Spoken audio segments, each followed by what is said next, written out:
దేవుని నామానికి మహిమ కలుగునుగాక. క్రీస్తునందు ప్రియ దేవుని బిడ్డలారా, కూడి వచ్చిన మీ అందరికి ప్రభు అయిన యేసుక్రీస్తు పేరిట శుభాభివందనములు.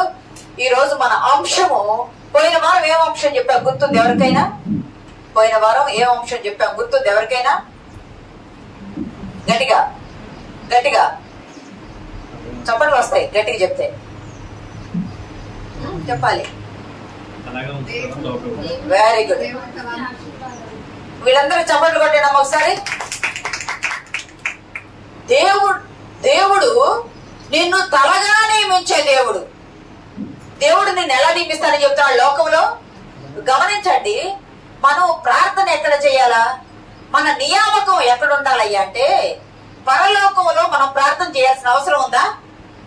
పరలోకంలో ప్రభువా నాకు అవి కావాలి ఇవి కావాలా సహాయం చేయని అడిగే అవసరం పరలోకానికి లేదు, రాదు. ప్రార్థన చేయాలంటే పరలోకంలో ప్రార్థన చేసే అవసరం లేదు. పోని పాతాళానికి వెళితే పాతాళంలో ప్రార్థన చేస్తే దేవుడు అంగీకరించడు. పాతాళంలో ప్రార్థన చేస్తే దేవుడు అంగీకరించడు. పరలోకములో ప్రార్థన చేయవలసిన అవసరం లేదు. పాతాళ లోకములో ప్రార్థన అంగీకరించబడదు. గమనించండి, ధనవంతుడు లాజరు ఉన్న సంఘటనలో లాజరు తండ్రివైన అబ్రహామా లాజరు పంపించు తన వేలు ముంచి నా నోట్లో ఆయన నీటి బొట్టు వేస్తాడంటే అంగీకరించబడింది ఆ ప్రార్థన? అంగీకరించబడలా. పరలోకములో ప్రార్థన అవసరం లేదు, పాతాళ లోకములో ప్రార్థన అంగీకరించబడదు.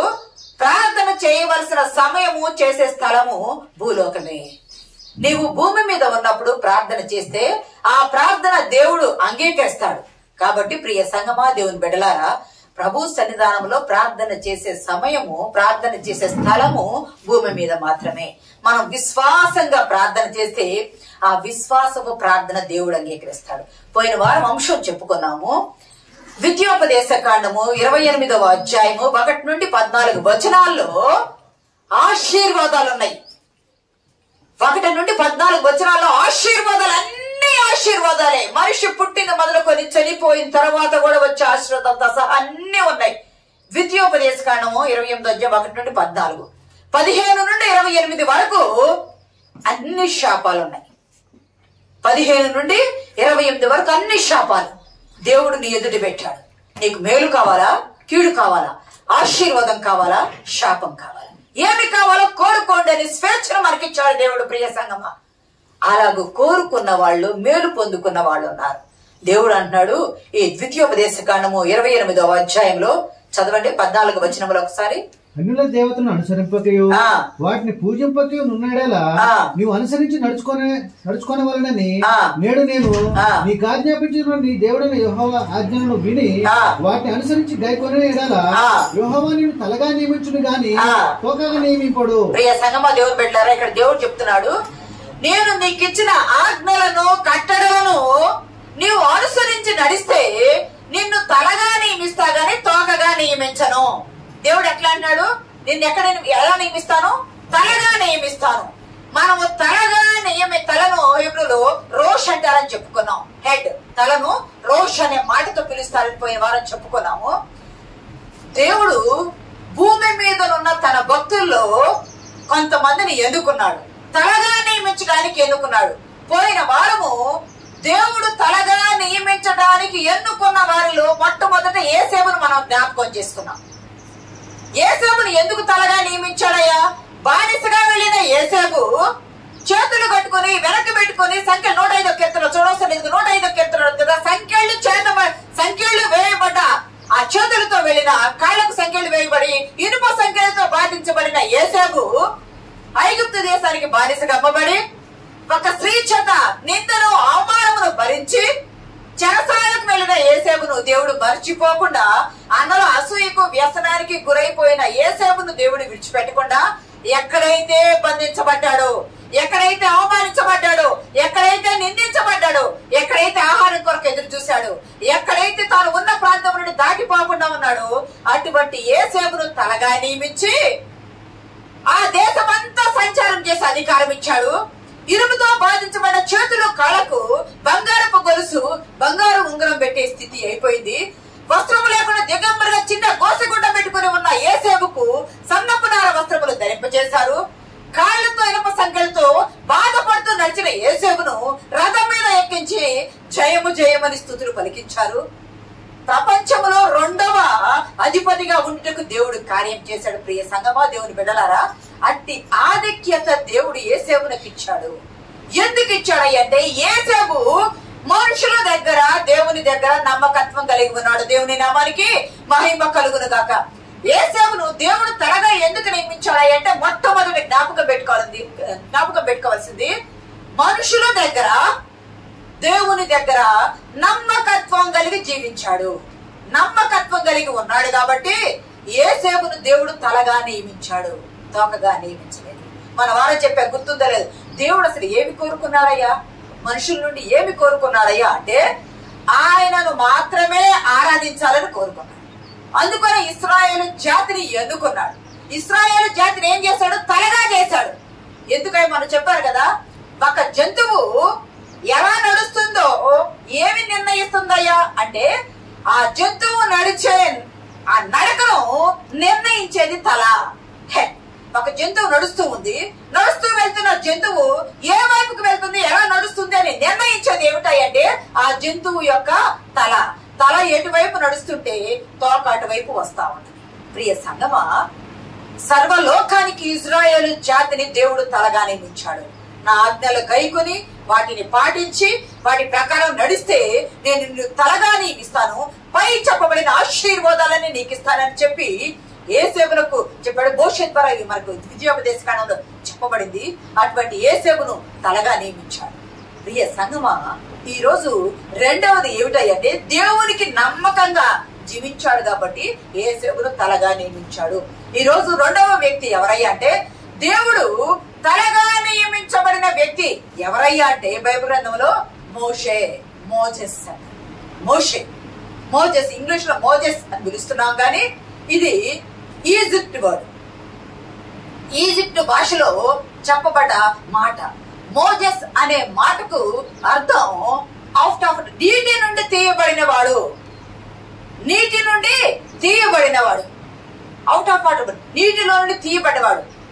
ఫరో కుమార్తె మోషేను పెంచుకుంటూ జమ్ము పెట్టెలో ఉన్న మోషేను పైకి తీస్తూ, రైలు నదిలో వెళ్తున్న జమ్ము పెట్టెలో వెళ్తున్న ఆ మోషేను పైకి తీస్తూ మోజెస్ అని పేరు పెట్టింది. ఈజిప్ట్ మాట ఎందుకు మోజెస్ అని పెట్టింది అంటే నీటిలో నుండి తీయబడ్డవా ఈ బాలుడు. ప్రియ సంగమా, దేవుని బిడ్డలారా, దేవుడు ఇక్కడ ఒక మాట ఉంటుంది, చదవండి. 2వ అధ్యాయము 23-25 వచనాలు చదవండి. అనేక దినములు జరిగిన మీదట ఐగుప్తు రాజు చనిపోయిను. ఇశ్రాయేలు తాము చేర్చిన వెట్టి పన్నులను బట్టి నిట్టూర్పులు విడుచుచు మొరపెట్టుచుండగా తమ వెట్టి పన్నులను బట్టి వారు పెట్టిన మొర దేవుని యొద్దకు చేరెను. ప్రియ సంగమా, దేవుని బిడ్డలారా, ఇదంతా అందరికి తెలిసిన సంఘటన, చరిత్ర. ఇది అందరికి తెలిసిన సంఘటన. మోజెసు గమనించండి, ఇక్కడ 2వ అధ్యాయం 23-25 వచనాల్లో 4 మనవలు ఉంటాయి. 4 మనవలు ఏమిటయ్యా అంటే దేవుడు వారి మూలుగు విన్నాడు. దేవుడు ఇశ్రాయేలు మూలుగుచ్చు ఉన్నారు కదా, వెట్టి చాకిరీని బట్టి, ఆ బానిసత్వాన్ని బట్టి మూలుగుచ్చు ఉంటే దేవుడు వారు మూలుగు విన్నాడు. 1, దేవుడు వారిని జ్ఞాపకం చేసుకున్నాడు. 2, దేవుడు వారిని చూచాడు. 3, దేవుడు వారి యందు లక్ష్యం ఉంచాడు. అంటే పదే దేవుడు జ్ఞాపకం పెట్టుకున్నాడు. ప్రియ సంగమా, వీరు మూలిగారని అప్పుడు దేవుడు మోషేతో మాట్లాడా? ఆలోచన చేయండి. వీళ్ళు మూలుగుచ్చు ఉన్నారు కదా, వీళ్ళు ప్రార్థన చేసుకుంటున్న తండ్రివైన అబ్రహామా, నిన్ను బట్టి మమ్మల్ని జ్ఞాపకం చేసుకోయా అని దేవునికి మొరపెడుతున్నారు కదా.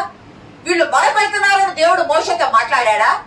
ప్రియ సంగమా, మనం జ్ఞాపకం చేసుకోవాల్సింది ఏమిటంటే దేవుడు మోషేతో మాట్లాడేటప్పటికి, సేనాయి కొండ యొద్ద మోషేతో మాట్లాడేటప్పటికి మోషే దగ్గర 80 సంవత్సరముల ఈడు గలవాడు. జ్ఞాపకం పెట్టుకోవాలి. 80 సంవత్సరాల వయసు వచ్చింది మోషేకి. మోషే ఎక్కడ పుట్టాడు? ఐగుప్తు దేశంలో పుట్టాడు. ఎవరి దగ్గర పుట్టాడు? హెబ్రీ కుటుంబంలో పుట్టాడు. కానీ అక్కడ ఇవ్వబడ్డ ఆజ్ఞ ఏమిటంటే యేసేపు కాలంలో ఉన్న ఫరో రాజు చనిపోయాడు. రాజులు మారుతూ వచ్చారు, ఫరోలు మారుతూ వచ్చారు. మోషే కాలం వచ్చేటప్పటికి 70 మందిగా వెళ్లిన ఇజ్రాయేలు విస్తారం అయిపోయి లక్షల కొలది అయిపోయారు.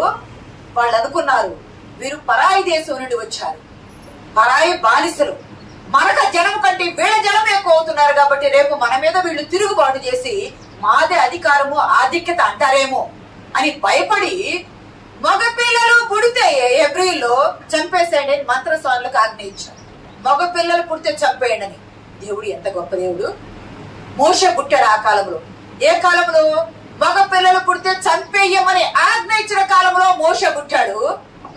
ఎక్కడ మోషే పుట్టాడో తల్లి 3 నెలలు. గమనించండి, అప్పటి రోజుల్లో కరెంట్ అప్లయన్సెస్ ఏమి లేవు, బాకాలు లేవు, యాంప్లిఫైర్స్ కానీ ఏమి లేవు, సౌండ్ సిస్టాలు లేవు. చిన్న శబ్దం వచ్చిన ఓపెన్ ప్లేస్ లో చిన్న శబ్దం వచ్చిన పెద్దగా వినిపిస్తుంది. విస్తారమైన స్థలాలు ఉండే చోట ఆ గోషేను ప్రాంతంలో ఇళ్ల మధ్య గుర్రాలు వేసుకుని సైనికులు తిరిగేటప్పుడు పిల్లలు ఏడిస్తే చప్పుడు వినపడకుండా ఉంటదా? ఎందుకంటే ప్రతి ఇంటిలో పుట్టిన మగ పిల్లవాడిని చంపేయమని చెప్పినప్పుడు మాకు ఇంటిలో మగ పిల్లవాడిని చంపేస్తే వేరే ఇంట్లో పుడితే అసూయతో వ్యసనంతో కూడా చెప్తారు వాళ్ళ ఇంట్లో కూడా మగ పిల్లలు పుట్టారు. చెప్పరా? చెప్పేవాళ్ళు ఎక్కువ ఉంటారు. లాట్ ఆఫ్ పీపుల్ ఉంటారు, చెప్పేవాళ్ళు ఎక్కువ ఉంటారు.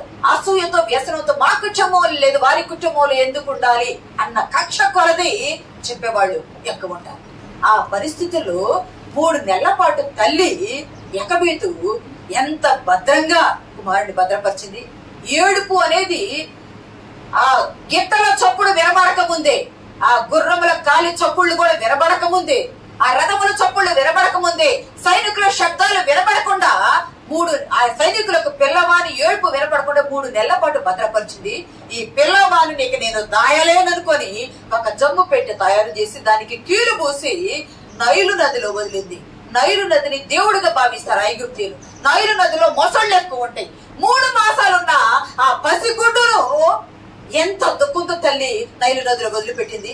ఆ జమ్ము పెట్టెలో పెట్టి ఆ జమ్ము పెట్టె నైలు నదిలో పెడితే మోసళ్లకు ఆహారము కావలసిన ఆ పసి బాలుణ్ణి తన రెక్కలతో దేవుడు కాపాడాడు. దేవుడు నామనికి మహిమ కలుగును. చప్పట్లు కొట్టి దేవుడు నామని కనపరుస్తాం.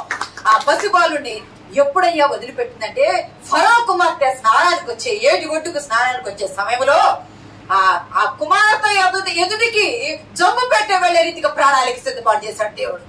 ఆ కుమార్తె మిరియామును పంపించింది తల్లి. జమ్ము పెట్టక నైలు నదిలో వదిలిపెట్టింది. అక్కడికి వెళ్ళింది. ఫరో కుమార్తె స్నానం చేసే సమయాన ఆ స్నాన వాటికల యొద్దకు ఆ జమ్ము పెట్టి వెళ్తే ఏదో పెట్టె వస్తుంది తీసుకురామన్నప్పుడు పెట్టె మూత తీసి చూస్తే సుందరుడై ఉండుట బాలుడు చూసి బాలుని మీద ప్రేమ కలిగి పిల్లవాడిని హత్తుకొని ఈ పిల్లవాడిని నేను పెంచుకుంటాను, నీవెవరికి చెప్పొద్దని దోస్తులతో చెప్పవద్దని చెప్పి ఆ పిల్లవాడిని భద్రంగా పెట్టుకుని పిల్లవాడికి మోజెస్ నీటి నుండి తీయబడిన వాడని పేరు పెట్టింది. ప్రియ సంగమా దేవుని పెట్టారా? ఆ పిల్లవాడు గమనించండి, దేవుడు అంటాడు కదా, నీ శత్రువుల ఎదుట నేను నీకు భోజనము సిద్ధపాటు చేస్తాను. ఏ శత్రువు అయితే చంపాలనుకున్నాడో, ఏ శత్రువు అయితే జాతి లేకుండా చేయాలనుకున్నాడో, ఏ శత్రువు అయితే యేసుక్రీస్తు రాకుండా ఉండాలని సాతాను వాటిని ప్రేరేపించి గలిబిలి చేసిందో ఆ శత్రువుల ఇంటిలో రాజకుమారుడుగా పెరిగాడు. దేవుని నామానికి మహిమ కలుగును గాక. ప్రియ సంగమా, నీవు నీ ఇంట్లో ఉంటే చంపబడతావు, నీవు నీ జాతిలో ఉంటే చంపబడతావు, నీ ఉన్న ప్రాంతంలో ఉంటే చంపబడతావు.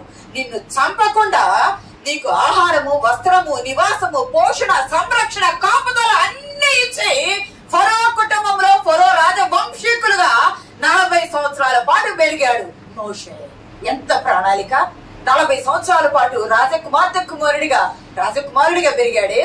సకల విద్యలందు ప్రవీణుడైపోయినాడే మోషే. సకల విద్యలందు అంత ఘనత వహించాడు. రామశేష అనే ప్రాంతాన్ని కట్టడానికి మంచి ఆర్కిటెక్చర్ గా, మంచి ఇంజనీర్ గా నైపుణ్యం చూపించిన వాడిగా మోషే ఉన్నాడు. ప్రియ సంగమా, తను పెంచింది కన్న తల్లి, తీసుకెళ్ళింది రాజకుమార్తె. కానీ నా కొరకు నీకు జీతం ఇస్తాను, నా కొరకు వీరికి పాలిచ్చి పెంచు అని కన్న తల్లే తన కుమారుడిని పాలిచ్చి పెంచింది. దేవుని వాక్యమే చెప్పిందో తెలియదు, దేవుని బోధలోనే పెంచిందో తెలియదు, కానీ తల్లే పాలిచ్చి వారికి పెంచింది. ప్రియ సంగమా, 40 సంవత్సరాలు వచ్చింది. 40 సంవత్సరాలు అప్పుడు తన జాతి ఏమిటి, తన వంశం ఏమిటి, తాను ఎవరో బయలుపడ్డప్పుడు ఒక చిన్నపాటి యుద్ధాలు జరిగితే ఒక వ్యక్తిని చంపేశాడు. తన జాతి కొరకు, తన ప్రజల కొరకు దేవుని ప్రణాళిక చంపేసి ఒకడు అంటాడు. 2:24 చూస్తారు ఒక మాట. నిర్గమాకాండం 2:14 వచనం. అన్యాయం చేసిన వారిని చూచి నీవేళ నీ పొరుగు వారిని కొట్టుచున్నావని అడగగా అతడు మా మీద నిన్ను అధికారిని గాను ఇక్కడ గమనించండి, ఒక ఐగుప్తీయుడు, ఒక ఇజ్రాయేలీయుడు, హెబ్రీయుడు, తాను పుట్టిన వంశము, తనను పెంచిన వంశము, రెండు జాతులు గొడవ పడుతున్నారు. అయితే మోషే వెళ్లి ఐగుప్తిని కొట్టి చంపేసి ఇసుకలో పాతి పెట్టేస్తాడు.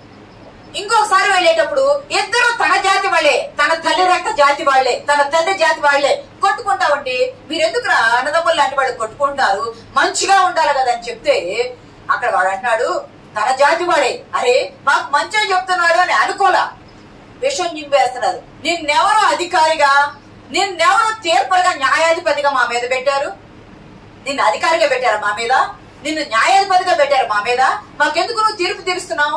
ఇజ్రాయెల్కి చాలా అహం ఉంటది. ఎలాగండి అంటే దేవుణ్ణి ఎంత గణపరుస్తారో అంత తెలివి, అంత జ్ఞానము, అంత అహం కూడా వాళ్ళకు ఉంటది. అధికారం కోరుకుంటారు వాళ్ళు, ఆధిక్యత కోరుకుంటారు వాళ్ళు. ఎందుకంటే దేవుడు వాళ్ళ పక్షాన ఉన్నాడు, దేవుడు వారిని ఎన్నుకున్నాడని దృఢ సంకల్పం వాళ్ళకి. అలాగే ఈ హెబ్రీయుడు మమ్మల్ని అధికారిగా, మా మీద అధికారిగా నేను ఎవడు పెట్టాడయ్యా? మొన్న ఐగుప్తుని చంపి ఇసుకలో పాతి పెట్టావే, మమ్మల్ని కూడా అలా చేయాలనుకుంటున్నావు అనగా వెంటనే మోషే భయపడి పారిపోతాడు. మిద్యాను వేరే దేశానికి వెళ్ళిపోతాడు, మిద్యాను దేశానికి వెళ్తాడు. ప్రియ సంగమా, దేవుని బిడ్డలారా, 40 సంవత్సరాలు సకల విద్యలందు ప్రవీణుడై రాజకుటుంబీకుల రాజకుమారుడిగా ఉన్న ఆ మోషే 40 సంవత్సరాలు వెళ్లి తాను చదివిన చదువు, తాను నేర్చుకున్న విద్యా బోధలు, తనకొచ్చిన సకల జ్ఞానము విడిచిపెట్టి 40 సంవత్సరాలు గొర్రెలను కాశాడు. జ్ఞాపకం పెట్టుకోవాలి. ఒక్కోసారి మనం అనుకుంటాం, ప్రభువా నేను ఎంత చదువుకున్నా నా చదువులకు ప్రతిఫలం రాలేదు, నాకు ఎంత స్థితి వచ్చింది కానీ నాకు కావలసిన సరి అయిన స్థితి నాకు రాలేదయ్యా అనుకుంటాను. 40 సంవత్సరాలు సకల జ్ఞానము ఉన్న, సకల విద్యలు అభ్యసించిన మోషే అన్ని విడిచిపెట్టి పారిపోయి మిద్యాను అరణ్యంలో, ఆ ప్రాంతంలో, సీనాయి హోరేబు ప్రాంతంలో తన మామ మందన గొర్రెలను కాస్తూ ఉంటే అప్పుడు దేవుని దూత పిలిచింది. 40 సంవత్సరాలు ఐగుప్తులో ఉన్నాడు, 40 సంవత్సరాలు మిద్యాన్లో ఉన్నాడు, మొత్తం కలిపితే 80 సంవత్సరాల వయసు వచ్చింది. అప్పుడు పిలుస్తూ ఉన్నాడు. అప్పుడు పిలిస్తే దేవుడు అన్నాడు, మోషే 2 సార్లు పిలవగా ఒక పొద మండుతుంది, కాలిపోద, చూడటానికి పరిశుద్ధ స్థలం, ఇదంతా చరిత్ర అన్ని తెలిసిందే, నువ్వు రా అంటే అప్పుడు పిలుస్తున్నాడు. మోషేకి దేవుడు ఎలా బయలుపరుచుకున్నాడు తెలుసా? మోషే నేను నీ తండ్రి దేవుణ్ణయ్యా. మోషే నేను యెహోవానయ్యా, లేదా నేను నీ దేవుణ్ణయ్యా అంటే, నువ్వు అసలు ఎవరో ప్రభువా నాకు తెలియదే. ఐగుప్తు దేవుళ్ళ దేవతలు తెలుసు గాని, ఐగుప్తు ఫరోరాజు తెలుసు గాని యెహోవా దేవుడు ఎవరో మోషేకు తెలీదు. మిద్యాను వెళ్ళాడు, మిద్యానులో కూడా ఒక యాజకుని ఇంట సిప్రా అని ఆమె చేసి వివాహం చేసుకుని అక్కడ ఉంటాడు. ఫరో తెలుసు, ఫరో శక్తి బలం తెలుసు, యెహోవా దేవుడు ఎవరో తెలియదు. అందుకే దేవుడు తనను తాను ఎలా బయలుపరుచుకుంటాడంటే, మోషే నేనెవరినో తెలుసా, నీ తండ్రి దేవుడను. చదువుతారా మా మాట? చదవండి ఒకసారి. నేను నీ తండ్రి దేవుడను, అబ్రహాము దేవుడను, ఇస్సాకు దేవుడను, యాకోబు దేవుడను. మోషే నేనెవరినో తెలుసా, నీ తండ్రి దేవుడయ్యా, అబ్రహాము దేవుడను, ఇస్సాకు దేవుడను, యాకోబు దేవుడను, యాకోబును ఐగుప్తుకు నడిపించిన దేవుడను, యాకోబును విస్తరింపజేసిన దేవుడను నేను నిన్ను ఎరిగి ఉన్నానయ్యా, నువ్వు రా అంటే మోషే సాకులు చెప్తున్నాయ్యా, నేనెంతటి వాడినయ్యా, నేను నోటి మాంద్యము నాలుక మాంద్యము గలవాడినయ్యా. ప్రియ సంగమా, దేవుని బిడ్డలారా, ఎందుకు నోటి మాంద్యము? సకల విద్యలందు ప్రవీణుడే కదా. నోటి మాంద్యము నాలుక మాంద్యం అంటే ఇంగ్లీష్ లో ఒక మాట ఉంది, స్లో ఆఫ్ టంగ్ అంటారు, అంటే మాట్లాడగలడు. ఈయన ఐగుప్తు నేర్చుకుని ఉన్నాడు, హీబ్రూ భాష రావచ్చు రాకపోవచ్చు, 40 సంవత్సరాలు మిద్యాన్లో ఉన్నాడు, మిద్యానీ భాష మాట్లాడవచ్చు, లాంగ్వేజెస్ ఎక్కువైపోయి మాట్లాడటానికి కష్టమైపోయింది. ఇప్పుడు పోయి నేను చంపాను కాబట్టి ఆ ఫరో నన్ను చంపుతాడేమో, ఆ ఫరో చనిపోయాడు. నీకేం పని లేదు, ఆ ఫరో చనిపోయాడు. నీకు మాట రావట్లేదా, భాష తెలియటలేదా, నీ యానం నేను నీకు నోటి బోరగా ఇస్తా. మోషేకున్న ఆటంకాలన్నీ తొలగిస్తూ వచ్చాడు. ప్రియ సంగమా, దేవుని బిడ్డలారా, అన్ని తొలగిస్తూ వచ్చి నువ్వు వెళ్ళయ్యా అంటే అన్నాడయ్యా, నేను నోటి మాంద్యము నాలుగు మాంద్యమయ్యా, నాలుగును చాలా జాగ్రత్తగా కాపాడుకోవాలా. చిన్న అవయవమే గని ప్రపంచాన్ని ఒక అడవిని కారు చిచ్చు పెట్టేంత శక్తి కలిగింది నాలుగు చాలా జాగ్రత్తగా మాట్లాడాలా. మన నాలుగు ఎలా ఉండాలంటే 2 నాలుకలు ఉండకూడదు. పాము వైపు ఒక నాలుగు ఉండకూడదు, పాములే లోకం వైపు ఒక నాలుగు ఉండకూడదు, దేవుని వైపు ఒక నాలుగు ఉండకూడదు.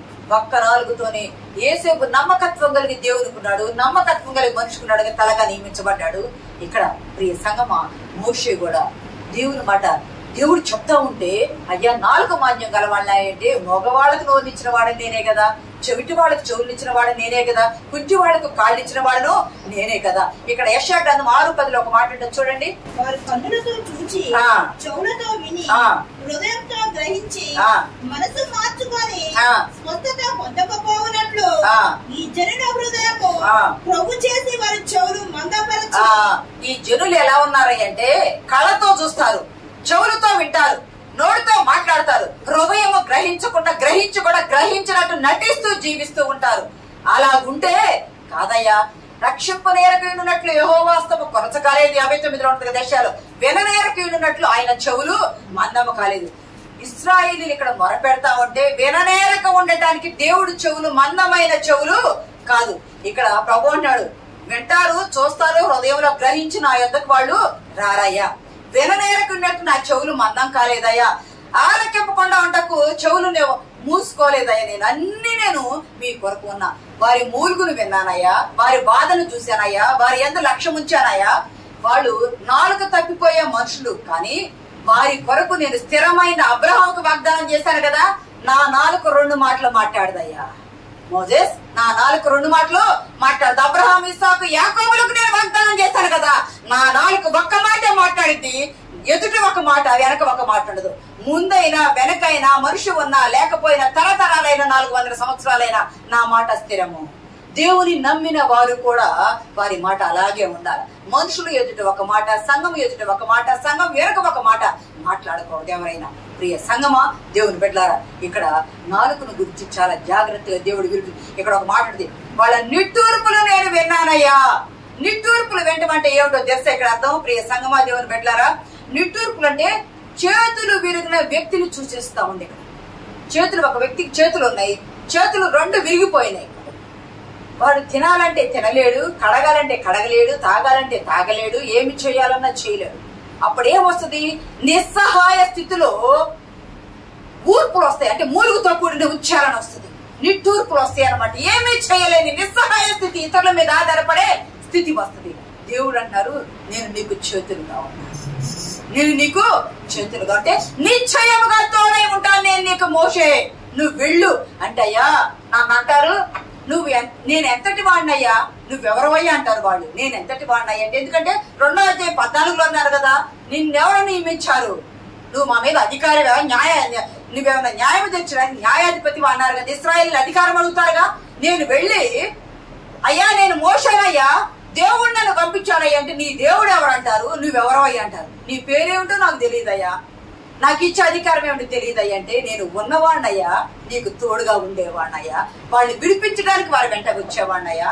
ప్రియ సంగమా, దేవుడు మాట ఇచ్చి తప్పేవాడు కాదు. నువ్వు వెళ్ళయ్యా, నీకు మాట రాదన్నావు కదా, నీ మాట స్లో అన్నావు కదా, స్లో ఆఫ్ టంగ్ అన్నావు కదా, నాలుక మాన్యం నోటు మాన్యం అన్నావు కదా, నీ నోటికి నీ అన్నను నేను బోరగా పెడతాను, వెళ్ళు, నీ అన్నకు నువ్వు దేవుడుగా ప్రవక్తగా ఉంటావు, వెళ్ళు అని చెప్పి దేవుడు పంపించగా, దేవుని మాటకు లోబడి 80 సంవత్సరాల వయసులో ప్రియ సంగమ దేవుని బిడ్డలారా, ఐగుప్తునకు తిరిగి వస్తే అక్కడ 2 రకాల అద్భుతాల కర్ర పాముగా చేయబడింది, చెయ్యి కుష్ఠరోగం వచ్చి మళ్ళా మారిపోయింది, 10 రకాల తెగుళ్ళు వచ్చినాయి. 3 రకాల తెగుళ్ళు కలిపి జ్ఞాపకం పెట్టుకోవాలి. 3 రకాల తెగుళ్ళు కలిపి తెగులుకు వచ్చింది. నీళ్లు రక్తంగా మార్చబడ్డాయి కదా, వెంటనే రక్తంలో చేపలు చచ్చిపోయినాయి కదా, చచ్చిపోయిన చేపలు తినడానికి నీటితో ఉన్న కప్పలన్నీ పైకి వచ్చినాయి కదా, కప్పలు తిని ఉబ్బిపోయి ఇది లేక అవి చచ్చిపోతే అవేమైపోయినాయి, పేలైపోయినాయి కదా, ఆ పేలను తినడానికి జోరీగులు వచ్చినాయి కదా. అంటే 3 కలిపి ఈ 9 తెగుళ్ళు.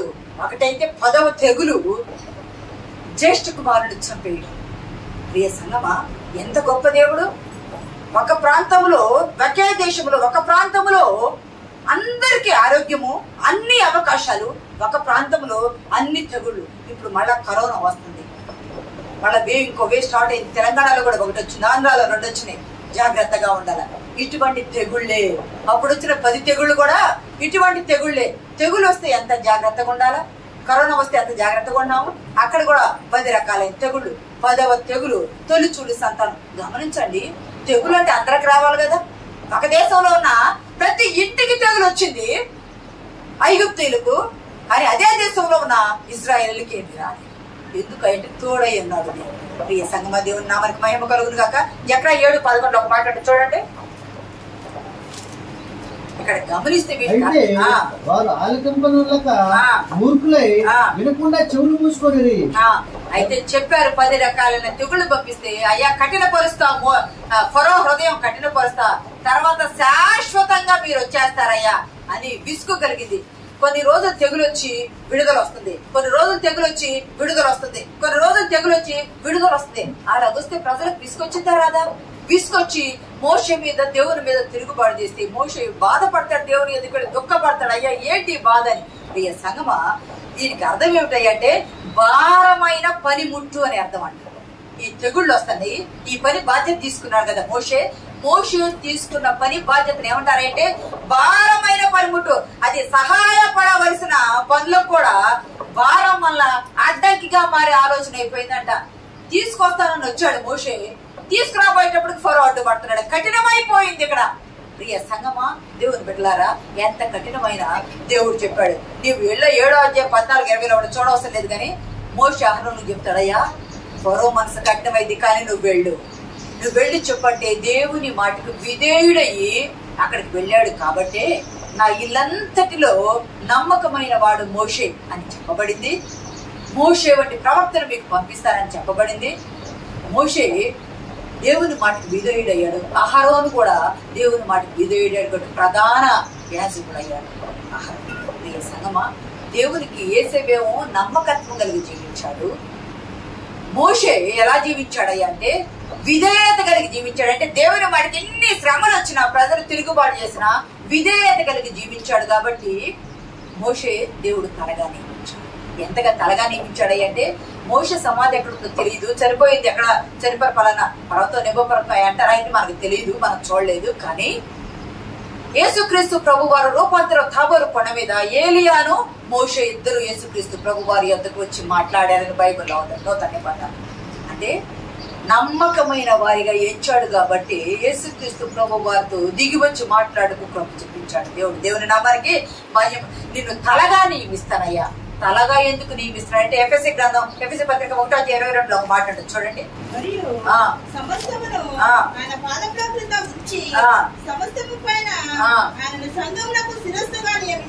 యేసుక్రీస్తే సంఘమునకు శిరస్సు.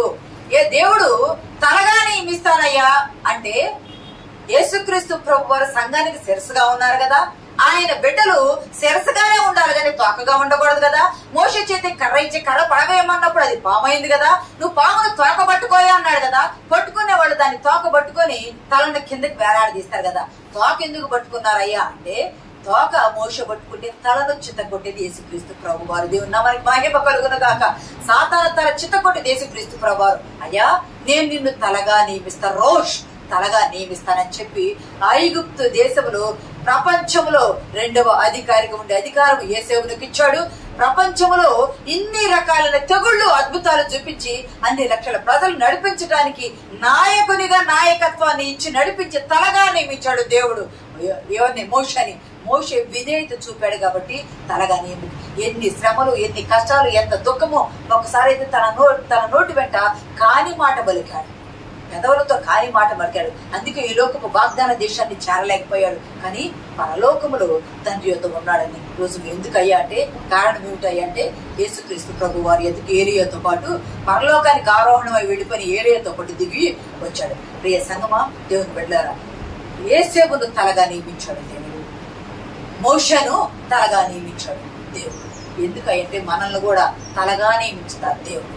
యేసుక్రీస్తు ప్రభు వారు సంఘానికి శిరస్సుగా ఉన్నారు. 3వది దానియేలు గ్రంథము 6వ అధ్యాయము 10వ వచనం లేదా 11వ వచనం చదవండి. చెరపట్టబడిన యూదులలోనున్న దానియేలు నిన్నే గాని నీవు పుట్టించిన శాస్త్రమునే గాని లక్ష్య పెట్టక అనుదినము ముమ్మారు ప్రార్థన చేయించు కూర్చుచుంటాడని. చాలా ప్రియ సంగమా, ఇక్కడ గమనించినట్లయితే 3వ వ్యక్తి దేవుడు తలగా నియమింపబడిన వాళ్ళు అనేకులు ఉన్నారు. కానీ మొదటి వ్యక్తి యేసేవుగా చూసాము, 2వ వ్యక్తి మోషేగా చూసాము, 3వ వ్యక్తి దానియేలుగా చూసాము. దానియేలు అంటే అర్థము దేవుడే నా న్యాయాధిపతి, దానియేలు అనే మాటకు అర్థము దేవుడే నా న్యాయాధిపతి. 16 సంవత్సరాల వయసులో యెరూషలేము నుండి బబులోను దేశానికి నెబుకద్నెజరు వాళ్ళు చెరకు తీసుకుని వెళ్ళిపోయారు. రాజవంశీకులు, ప్రియ సంగమా దేవుని బిడ్డలారా, తన ఫ్రెండ్స్ షడ్రక్ మెషక్ అబేద్నెగోను కూడా తీసుకెళ్లిపోయారు. అక్కడ దేవుడు ఎంతగా అద్భుతంగా వాడుకున్నాడు. 120 మంది సంస్థానాధిపతులు, 3 ప్రముఖులు దానియేలు గొప్ప ఆధిక్యత ప్రధానిగా ఉన్నాడు.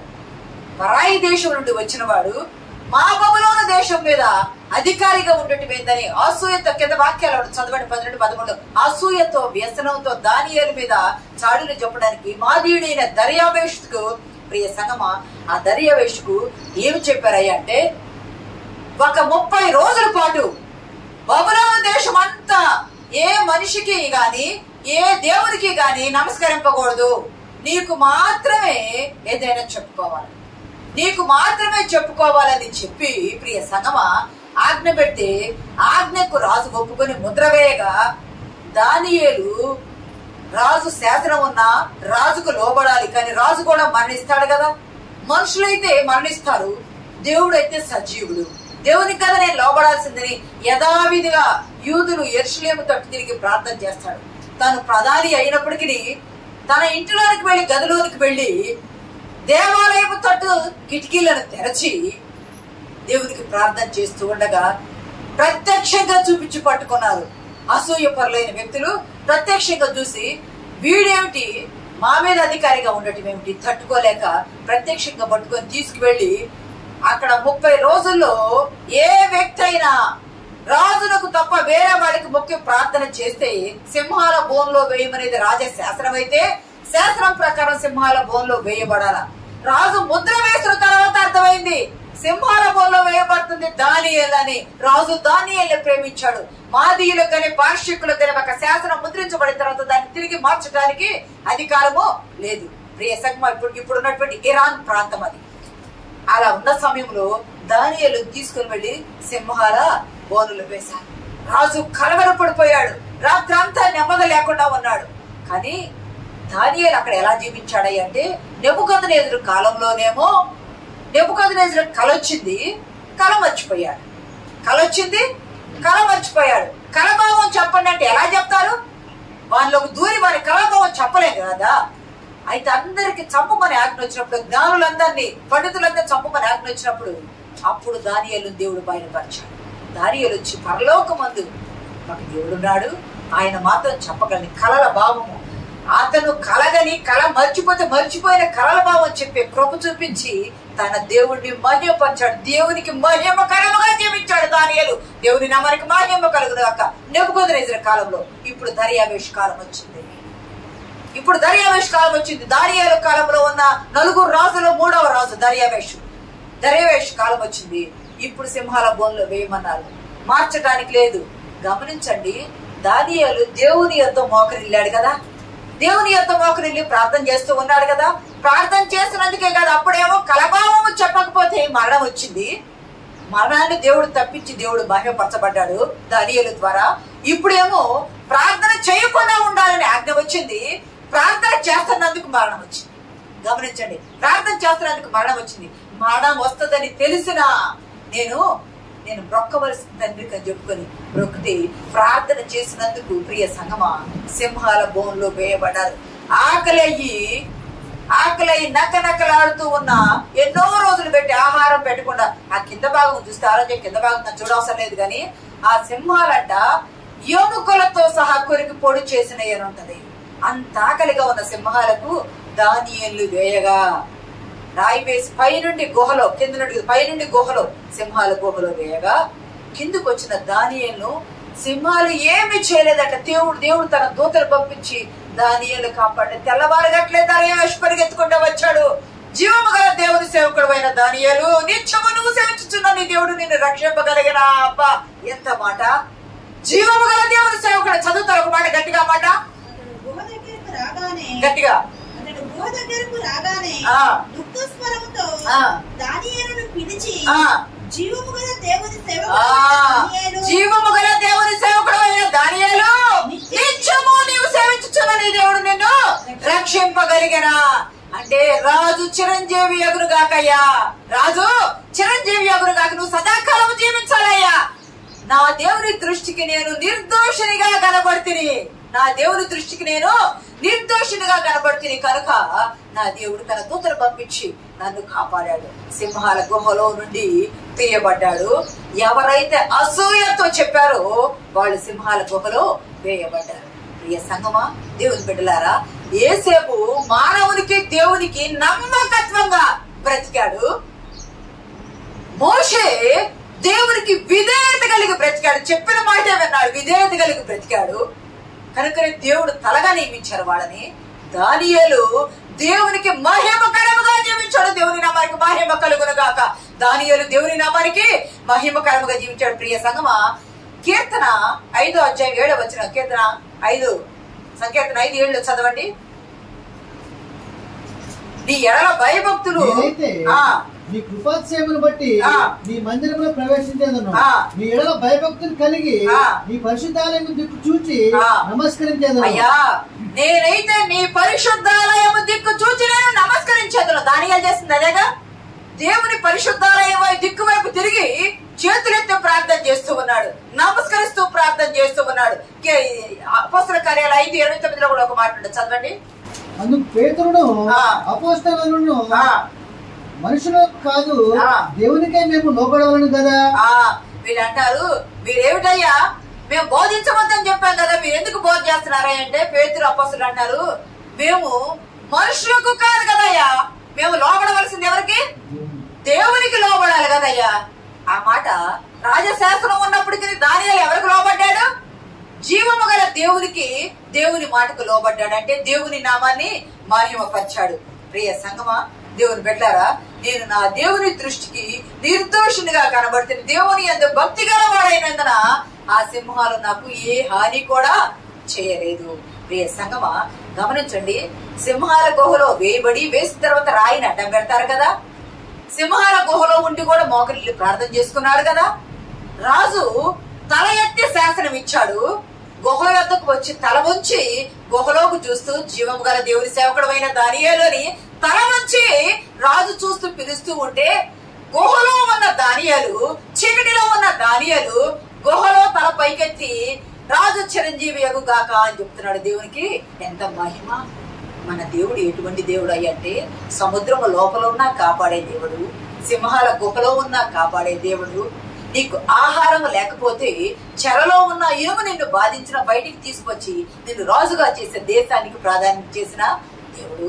నీవు అరణ్యంలో గొర్రెలను కాసుకుంటా ఉంటే నా విద్య అంతా వ్యర్థమైపోయింది, నా బ్రతుకంతా వ్యర్థమైపోయింది, నిస్సారమైపోయానా నేనే అనుకుంటున్న ఈ సమయంలో నీవు ఇన్ని లక్షల మంది ప్రజలు నడిపించాలని లేపే నాయకునిగా లేవనైతే తలగా నియమించిన దేవుడు.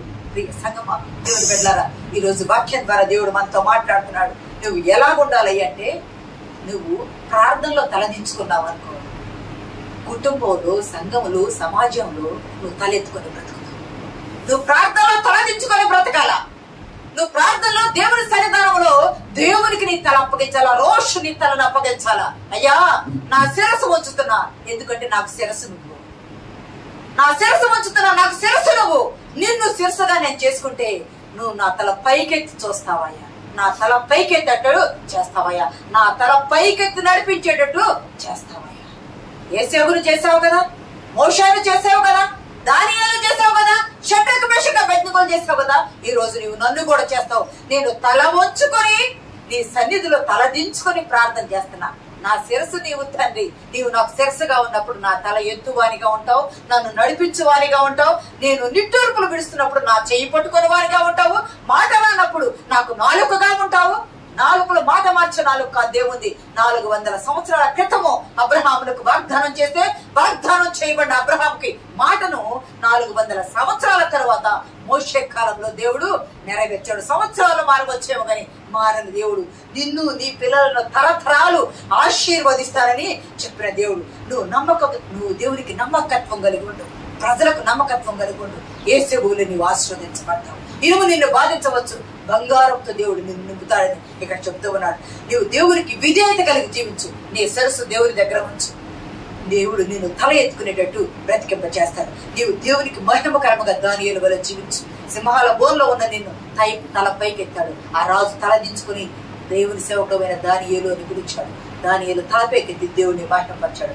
మనము మహిమకరంగా జీవిస్తే మనల్ని, మన కుటుంబాలను, మన పిల్లలను దేవుడు ఆశీర్వదిస్తాడు.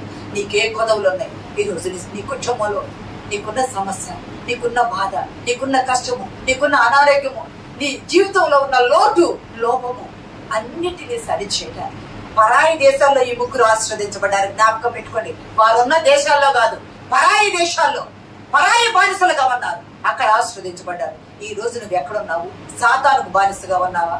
దేవునికి నువ్వు దాసుడిగా ఉన్నావు. సాతాను బానిసగా ఉంటే దేవుడు ఆ కట్ల నుండి నేను విప్పుతాడు. దేవుడు ఆ బంధకాల నుండి విప్పుతాడు. దేవుడు ఆ శ్రమల నుండి విప్పుతాడు. దేవుడు ఆ గుహల నుండి విప్పుతాడు. దేవుడు ఆ చీకట్ల నుండి వెలుగులోకి నడిపిస్తాడు. దేవుడు యేసేపును, మోషేను, దానియేలు వారు జీవించిన జీవితాలు మనం జ్ఞాపకం చేసుకుంటే వారి వల్ల మన జీవితాలను మలుచుకొని కృపలో ముందుకు సాగిపోవడానికి పరిశుద్ధాత్మ దేవుడు మనకు సహాయం దయచేయను గాక.